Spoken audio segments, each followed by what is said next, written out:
ഇന്ന് തേയ്പ്പൊയ്യാണ് കേട്ടോ. വീട്ടിലത്തെ ജോലിയൊക്കെ പെട്ടെന്ന് തീർത്തിട്ടൊന്ന് ഓടിപ്പോയി തൊഴുത് വരാമെന്ന് വിചാരിക്കുകയാണ്. താഴെ ചെരുപ്പ് ഒഴിച്ച് വെച്ചിട്ട് മുകളിലത്തെ സ്റ്റെപ്പ് കയറിയ കാണുന്നതാണ് സുബ്രഹ്മണ്യ കോവിൽ. എൻ്റെ ചാനൽ ആദ്യമായിട്ട് കാണുന്നവർ സബ്സ്ക്രൈബ് ചെയ്യണം കേട്ടോ. ലൈക്ക് ചെയ്യണേ, കമൻറ്റ് ചെയ്യണേ, ഷെയർ ചെയ്യണേ. ഇവിടെ വന്നപ്പോൾ തിരക്കൊക്കെ നല്ല കുറവാണ് കേട്ടോ. കുറച്ച് സമയം കഴിയുമ്പോഴത്തേക്കും നല്ല തിരക്കായിരിക്കും. ഗണപതി ഹോമം കഴിഞ്ഞ പ്രസാദമാണ് കേട്ടോ ഇരിക്കുന്നത്. എനിക്ക് ഈ പ്രസാദം കഴിക്കുന്നത് വലിയ ഇഷ്ടമാണ്, നല്ല ടേസ്റ്റ് ആയിരിക്കും. തൈപ്പൂയത്തിന് കാവടിയെടുക്കലാണ് കേട്ടോ ഏറ്റവും പ്രധാനം.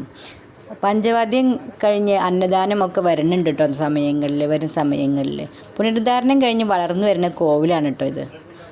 കാവടിയൊക്കെ റെഡിയാക്കി ഇങ്ങനെ വെച്ചിട്ടുണ്ട് കേട്ടോ. ആളുകളൊക്കെ വന്ന് തുടങ്ങണേ ഉള്ളൂ കേട്ടോ. ഗണപതി ഹോമം കഴിഞ്ഞ സ്ഥലമാണ് കേട്ടോ ഈ കാണുന്നത്. പിന്നെ നെയ്വിളക്കും പുഷ്പാഞ്ജലിയൊക്കെ കഴിച്ചിട്ട് ഒന്ന് തൊഴുത് പ്രാർത്ഥിച്ച് നിൽക്കുകയാണ് കേട്ടോ ഞാൻ. ഒരു മനസ്സമാധാനമൊക്കെ വേണ്ടേ. ഒരു ദേശത്തിൻ്റെ മുഴുവൻ പ്രാർത്ഥനയും പ്രതീക്ഷയൊക്കെയാണ് കേട്ടോ ഈ തേയ്പ്പൂയ മഹോത്സവം. ഗണപതി ഹോമത്തിൻ്റെ പ്രസാദം വാങ്ങിച്ചു. കിട്ടിയ ഉടനെ ഒന്ന് വായിലിട്ട് കുറിച്ചാൽ അതൊരു മനസ്സമാധാനം, സന്തോഷമാണ് കേട്ടോ. എനിക്കത് ഭയങ്കര ഇഷ്ടമാണ്. എന്നാൽ നമ്മളങ്ങോട്ട്